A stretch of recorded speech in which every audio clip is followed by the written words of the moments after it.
좀 시간이 약간 지체돼서 죄송합니다. 강연 제목조차부터가 좀 의아하다고 느껴질 거예요. 재앙이라는 단어가 들어가는데 한국에 재앙이 온 적이 있을까요? 후쿠시마 같은? 저는 그러한 재앙이 왔다고 그래요. 이 과거에 재앙이 있었잖아요. 임진왜란, 그리고 나라의 주권까지 뺏기는 조선 말에 재앙이 온 거예요. 근데 이 두 가지가 모두 이 변화에 너무 우둔한 거예요. 세계는 변하고 있는데 이 변화에 대해서 우둔했기 때문에 그런 피해를 본 거예요. 근데 지금도 어마어마한 변화가 일어나고 있어요. 국내에서는 각종 질병이 증가하고 있고 34가지 질병이 증가하고 있어요. 근데 세계적으로 변화가 일어난 게 두 가지가 있어요. 지난 30년간. 하나는 GMO고 다른 하나는 백신이에요. 이번 순서는 제가 GMO에 대해서만 짧게 말씀드리겠는데 우선 질병에 대해서 얘기하자면은 세계 1위의 불명예가 이런 거예요. 자폐증, 대장암, 자살률, 유방암, 치매 증가율, 이게 다 세계 1위예요. 그리고 OECD 국가 중 1위의 불명예는 당뇨병 사망률, 공공의료비 증가율, 의사 방문 횟수, 이게 다 OECD 국가 중 1위라고요. 이제 한국의 상황이 얼마나 심각한가를 쉽게 한눈에 들어올 수 있는 게 이거예요. 이게 총 인구 대비 장애 인구 비율인데 99년도에는 1.5%였어요. 근데 10년 후에는 자그마치 4.9%로 증가합니다. 그러니까 3배 넘게 증가해요. 장애 인구 비율이. 아니, 장애 인구가 이렇게 갑자기 왜 증가할까요? 이거 하나만 갖고도 이건 대재앙이에요. 그럼 왜 이러한 변화가 일어나느냐? 이것을 정부가 나서서, 전문가가 나서서 이걸 밝혀야 되는데 이런 게 없어요. 11개 만성질환 환자가 1,439만 명이라고 국민건강보험공단이 발표했어요. 그러니까 거의 3명 중 1명이 만성질환 환자라는 거죠. 한국의 기대 수명이 계속 증가하고 있다고 그래서 좋은 걸로 생각하는데 사실 기대 수명의 여자의 경우에는 20년은 유병 기간이에요. 남자의 경우는 15.7년. 그러니까 과거에 한 30년 전에 60세, 70세 산 거 그 정도밖에 안 된다는 거예요. 나아진 게 없는 거예요, 사실적으로. 근데 많은 질병을 일으키는 흡연율은 오히려 감소됐어요. 이렇게 남자의 경우 66.3%에서 98년도에 18년도에는 36.7%. 저렇게 급격히 하락하고 있는데 왜 질병은 더 증가할까요? 이게 한국의 급소가 이거예요. 이대로 가다가는 2500년 가면 한국 인구는 10,000명밖에 안 남는다고 국회에서 발표한 겁니다. 근데 저 때가 1.2에서 1.3쯤 됐었는데 출산율이 작년에 0.98로 떨어졌어요. 세계에서 유일한 0점대 출산율을 한국이 갖고 있어요. OECD 평균하고 비교하면 1.68이에요. 근데 2019년은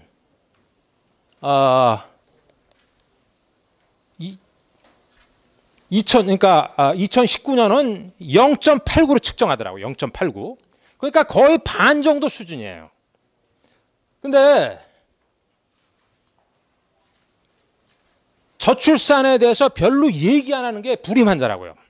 불임 환자가 2017년 1월에서 7월까지만 한 25만 명 수준이었는데 8월에서 12월까지의 데이터는 아직 발표도 안 했어요. 그렇다면 저런 추세라면은 불임 환자가 2017년에 35만 명이라는 얘기예요. 2017년 신생아 수는 35만 명이에요. 그러니까 신생아 숫자나 불임 환자 숫자나 같다는 거예요. 2018년은 신생아 숫자가 32만 명으로 돼 있어요. 근데 저기에 포함되지 않은 게 병원에 가지 않은 불임 환자예요. 140만 명이라고 추산을 했어요. 한국의 심각한 문제를 오히려 외국에서 온 사람이 더 잘 파악을 합니다. 저출산 한국은 집단 자살 사회라고 한국을 방문한 라가르도 IMF 총재가 2017년도에 얘기했어요. 이게 재앙이 아니면 뭐겠어요? 후쿠시마 저리 가랍니다. 근데 두 가지 수수께끼가 있어요, 이거에 대해서. 첫째, 왜 이런 질병들이 폭발적으로 증가하나? 그게 수수께끼고, 두 번째 수수께끼는 왜 적절한 대응을 못하고 계속 상황이 악화되냐 이거예요. 이 두 가지 문제는 정부의 관료들이 제 역할을 못하고 있기 때문에 시민이 나서야 돼요. 시민이. 이 글리포세이트가 뭔지 아시죠? GMO에 잔뜩 흡수되어 있는 제초제입니다. 이걸 보고 글리포세이트를 보고 인간이 만든 가장 독성이 심한 물질이라고 그래요. 이 얘기를 한 분이 프랑스의 기자이기도 하고 저자인데 이분이 그런 얘기를 한다고요. 글쎄 이게 가장 독성이 심한 물질이라고는 모르겠지만은 한국 민족에 가장 피해를 많이 주는 물질이라고 저는 생각해요. 글리포세이트는 암을 일으킨다고 2015년 세계보건기구가 발표했는데 지금 미국에서는 4만 2천 명의 암 환자들이 몬산토에 소송을 했어요. 글리포세이트는 8가지 작용을 하는데 암만 유발시키는 게 아니라 몸의 기관을 파괴하고 유전자를 파괴하고 독성물질 해독장애를 일으키고 항생작용으로 유익균을 죽이고 호르몬을 교란시키고 폐 기형을 일으키고 불임증을 일으켜요. 이 모두 8가지가 그냥 추측이 아니라 다 과학 논문에 발표된 걸 얘기하는 거예요. 이 선천기형아 이거 진짜 심각한데 아까 제가 처음에 한국의 장애 인구 비율이 3배 이상 증가했다고 그랬잖아요. 10년 사이에. 그 중에 하나가 바로 이것 때문에 일어납니다. 이게 지금 한국의 2005년에서 2011년까지 7년 사이에 무려 2.3배가 증가했어요. 2.3배. 그러면 정부의 전문가들이 나와서 이걸 연구를 해야 될 거 아니에요. 근데 논문이 있더라고요. 이 국민보험정책연구원의 현경래 박사라는 분이 논문을 썼어요. 선천기형아 증가에 대해서. 고령 산모가 증가해서 그렇다는 거예요.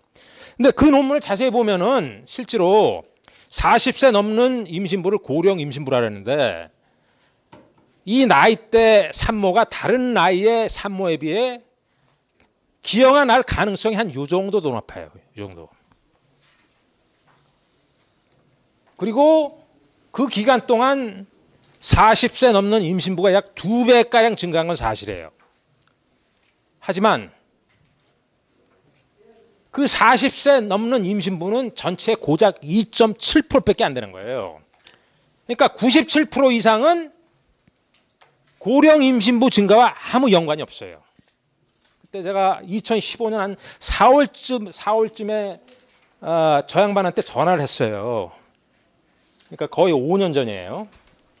그래서 박사님, 고령 임신부가 전체 몇 프로쯤 되는 줄 아십니까? 질문했어요. 그랬더니 당황하더라고요. 이분이 몰랐던 게 아니에요.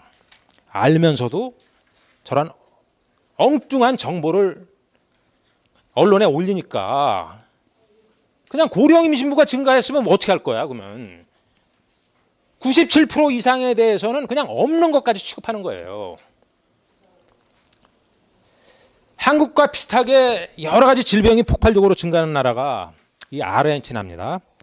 아르헨티나의 문제는 나라 전체에서 일어나는 게 아니라 저 GM 작물을 재배하는 지역 부근에 사는 사람한테 일어나요. 그중에서 가장 이슈화 되는 게 선천 기형아예요. 여기 보면 6살짜리 아들을 안고 있는 엄마가 인터뷰 도중 울음을 멈출 수가 없어요. 자기 아들이 태어날 때부터 선천 기형으로 걷지도 못하니까. 근데 대한민국에 저런 엄마들이 굉장히 많아요. 단지 저런 사진이 없을 뿐이에요. 이게 아르헨티나에서 선천 기형아가 이렇게 증가했다는 거니까 GM 작물 재배 시작하고, 그리고 글리포세이트가 선천 기형을 일으킨다는 논문이 발표됐어요. 한국에서도 선천 기형아 증가에 대한 논문이 인하대학교에서 발표했는데, 여기서 얘기하는 것은 그 원인이 호르몬을 교란하는 물질의 가능성을 제시합니다. 근데 글리포세이트가 바로 호르몬을 교란하는 물질이에요. 이 글리포세이트의 참 특유한 점은 지금 아무런 피해가 없다고 거기서 끝나는 게 아니라 2세대의 생식 기능과 기형을 일으켜요. 생식 기능을 저하시키고 기형을 일으킵니다. 이렇게 기형이 일어나요. 쥐새끼가. 예? 이렇게 기형이 일어나요. 지금은 괜찮은데 다음 세대,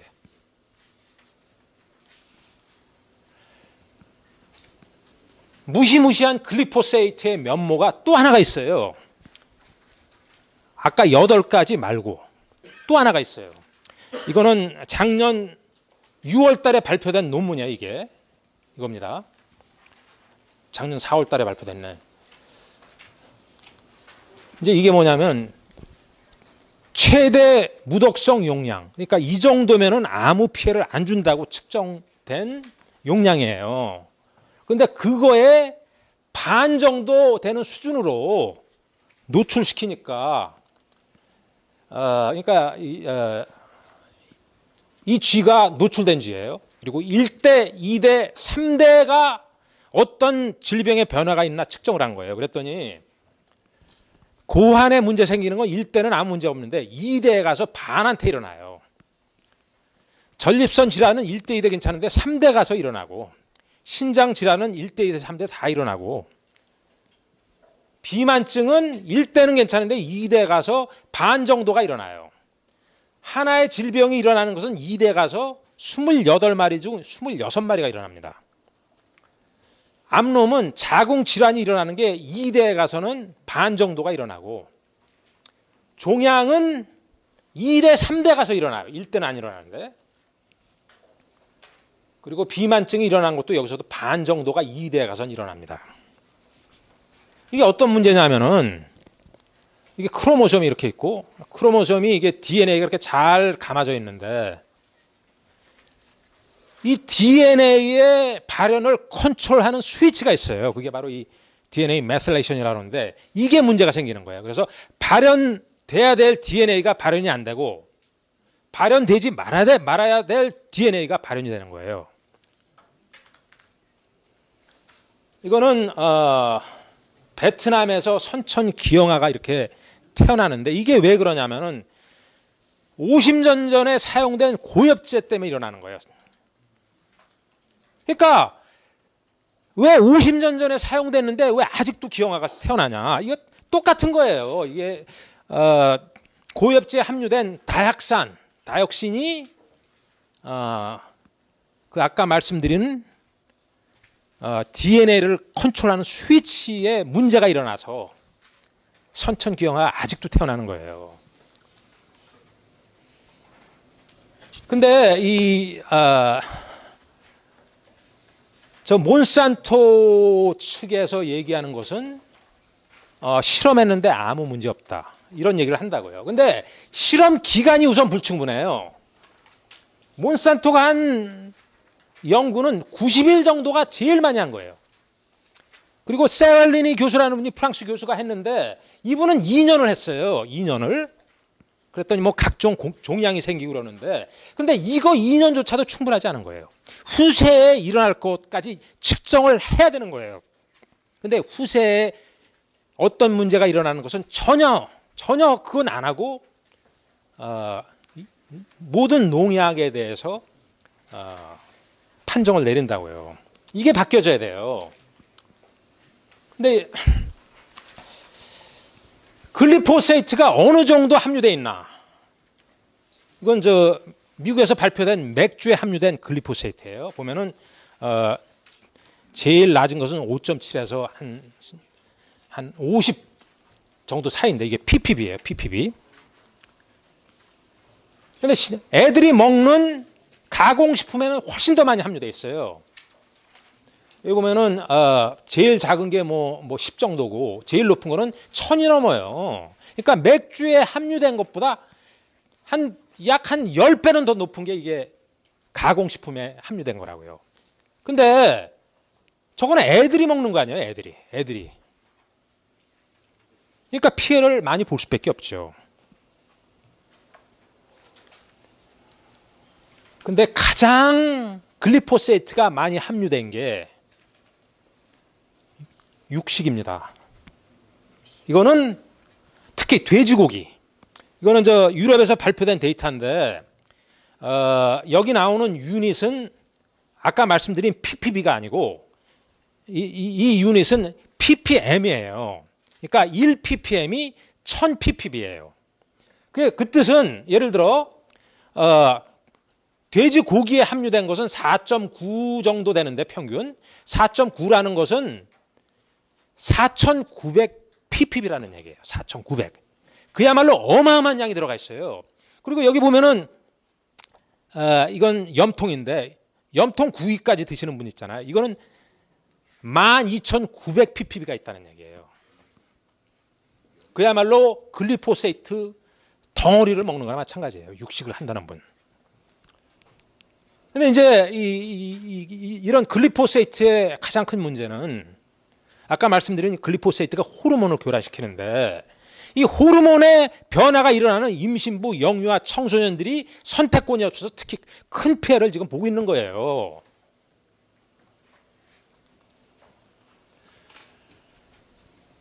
우리는 자식한테 물려줄 돈과 재산에 집착하고 있어요. 하지만은 말씀드린 그 타락된 유전자를 컨트롤하는 스위치가 다음 세대에 넘어가는 거예요. 다음 세대에 계속 넘어갑니다. 이거는 신경 안 쓰고 있어요. 아니 아무리 돈이 많아도 자식이 자폐아에 걸리면 돈이 무슨 소용이 있고 암에 걸려서 일찍 죽으면 무슨 소용이 있고 선천기형아가 태어나면 무슨 소용이 있습니까? 이 돈과 재산에 좀 덜 집착하고 지금 한국 건강에 대한 이 재앙 이걸 좀 집중해 줬으면 감사하겠습니다. 예, 제 강연은 여기까지입니다. 예, 감사합니다.